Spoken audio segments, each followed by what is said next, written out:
G'day you mob and welcome to Aussie English. I am your host Pete and my objective here is to teach you guys the English spoken down under. So whether you want to sound like a fair dinkum Aussie or you just want to understand what the flippin' hell we're on about when we're having a yarn, you've come to the right place. So sit back, grab a cuppa and enjoy Aussie English. Let's go.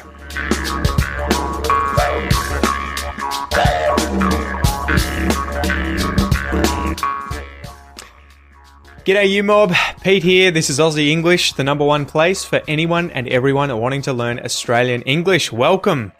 Welcome to this expression roundup episode. This is where I am going to be teaching you six plus one, 6 expressions that advanced English speakers, native English speakers use all the time down under in Australia. Well, 5 of them they use all the time. The other one is just a very cool slang term that a lot of people know, especially Australians, and that I definitely recommend you try on, you give a go, you give a whirl when speaking English in Australia. Anyway, so I'm going to teach you these 6 expressions. I will give you some examples of how I would use these expressions in day-to-day English. Remember that each one of these expressions has been on the podcast and has an advanced video lesson that goes with it. I will show them up above here. I'll link them too so that you can go and check out the full episodes if you want to dive deeper, okay? Besides that, don't forget to stay until the end of this episode because I have a little gift for you that's going to help you level up your English with lightning speed. And lastly, there's a worksheet below for you to cover, to review all of the expressions in today's episode too. So don't forget to go down into the description there or on the webpage where this is published and hit download. Okay, so are you ready to go? Are you ready to rock? Are you ready to learn these expressions? If the answer is yes, let's go. Number 1, a hard nut to crack. A hard nut to crack. So this was in episode 904 of the Aussie English podcast. And if you listen to that episode, you will know that a hard nut to crack is an expression that means a person or a thing that is difficult to deal with, that's difficult to understand, that's difficult to influence. So for example, if you work for an IT company and you've been given the task of writing some code to create a certain algorithm, maybe you work for Facebook or YouTube, and you're finding it really, really difficult to do, writing this code is really, really hard. It's a problem, it's an issue, it is a task that is a hard nut to crack. It is hard to deal with, it's hard to resolve, it's a hard nut to crack. Example number 2 might be that you're dating someone. You guys have been on a few dates.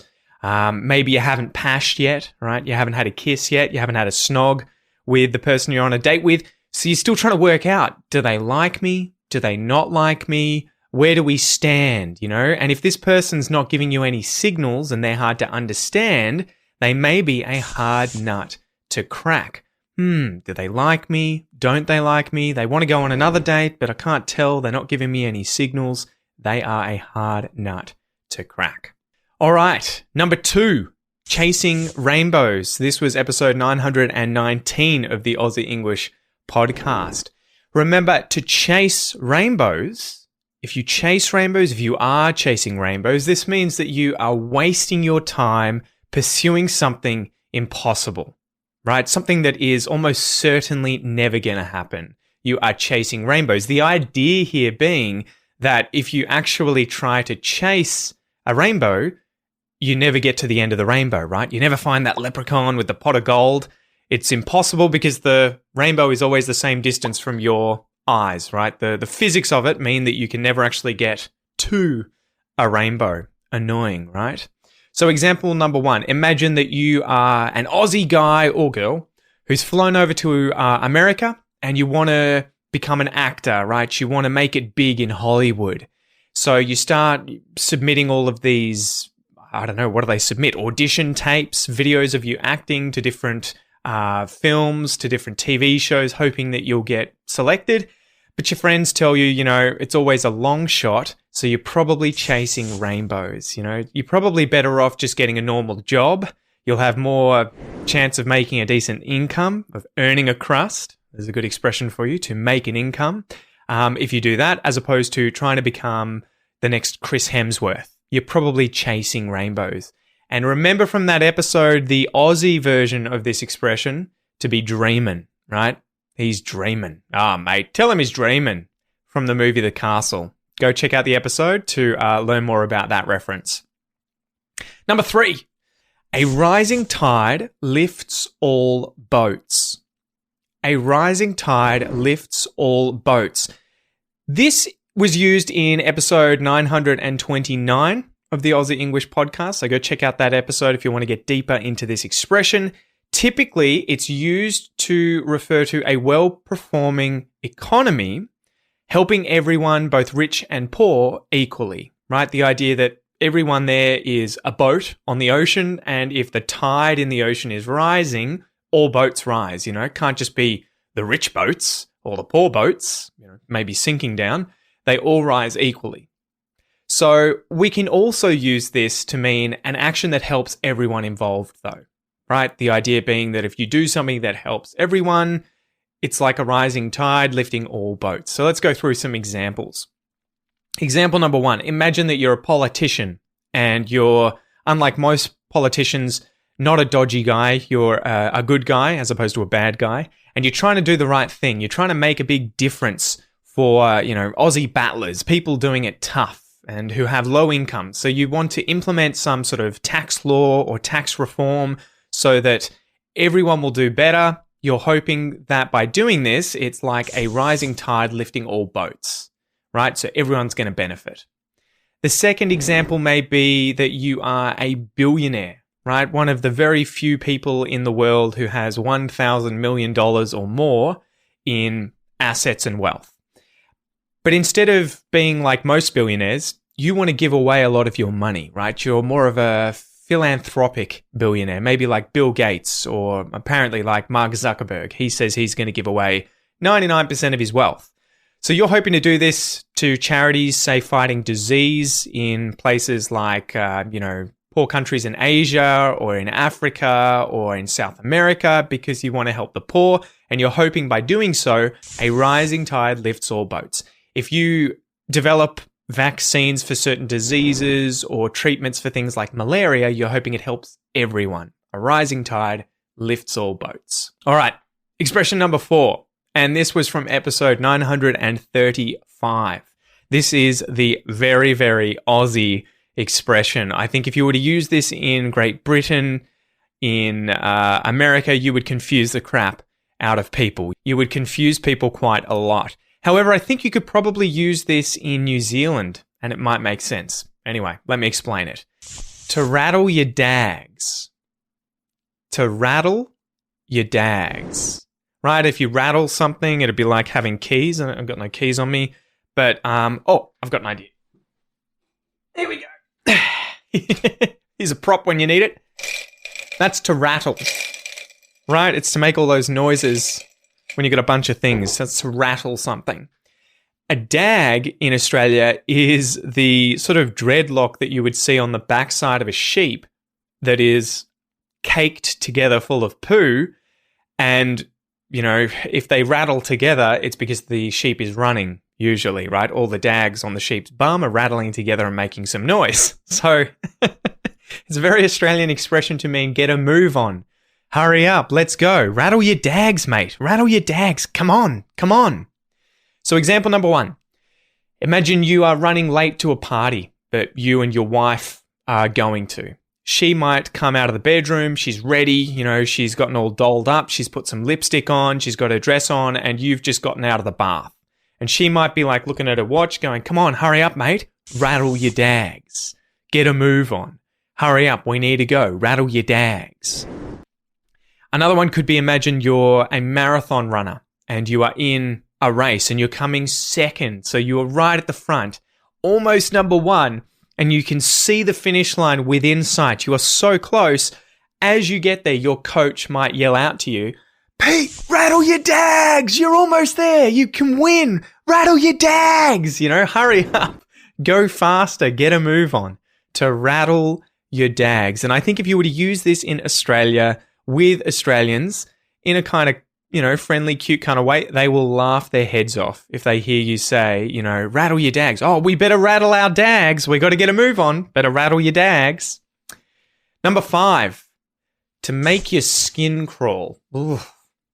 To make your skin crawl. So this was episode 941 on the Aussie English podcast. It came out recently.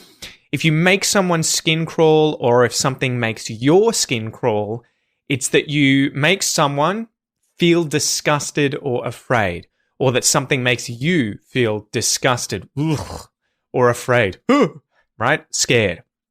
So example 1, my wife, Kel, has a phobia of spiders. They really freak her out. She hates spiders. Small spiders, especially big spiders, anything with 8 legs that's furry, she just finds absolutely disgusting and it freaks her out. So anytime she sees one, it makes her skin crawl. She's like, ooh, it's like I can feel it on me. The legs on me running around. Ugh, I hate them. They make my skin crawl. Another example might be that you hate scary movies because, as the name suggests, they're scary. They make you afraid.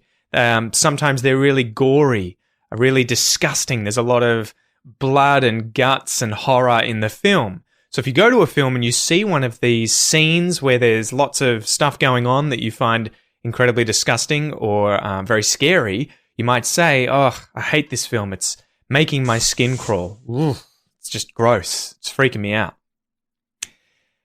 The last one, guys, number 6, is to be a scaredy cat. A scaredy cat. Now let's make this a 2 for 1. You could also use a fraidy cat.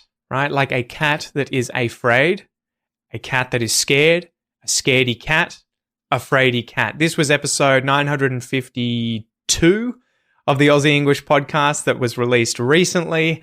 If you are a fraidy cat or a scaredy cat, it is that you are afraid, you're scared. But it's kind of young child speak. It's what you would use as a kid. When I was in the playground, if there was a whole bunch of my mates and we were, playing around. Let's try doing this thing. Do a backflip, Pete. Oh, I don't want to do a backflip, mate.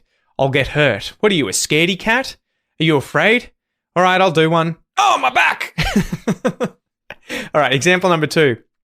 At the moment, my son hates slides, right? So we go to playgrounds and he really doesn't like slides because they kind of freak him out. The height kind of scares him. He feels like he's losing control when he goes down them, that it's too fast. So he's a bit of a scaredy cat. He's a bit of a fraidy cat when it comes to using slides at the playground. But he'll get better. He'll get better.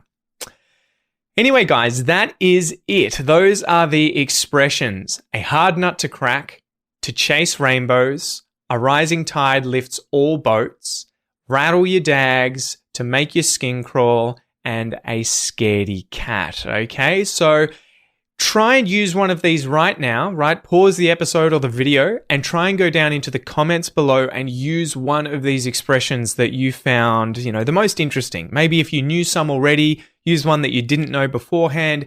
This is how you're going to get the English to enter your active vocabulary, right? Something that you've just learnt now. It's in your passive vocab. You've seen it before. You might understand it passively. If you want to get it into your active vocab so that you can use it, you have to use it, right? There's no other way around it. You have to kind of use it to be able to use it.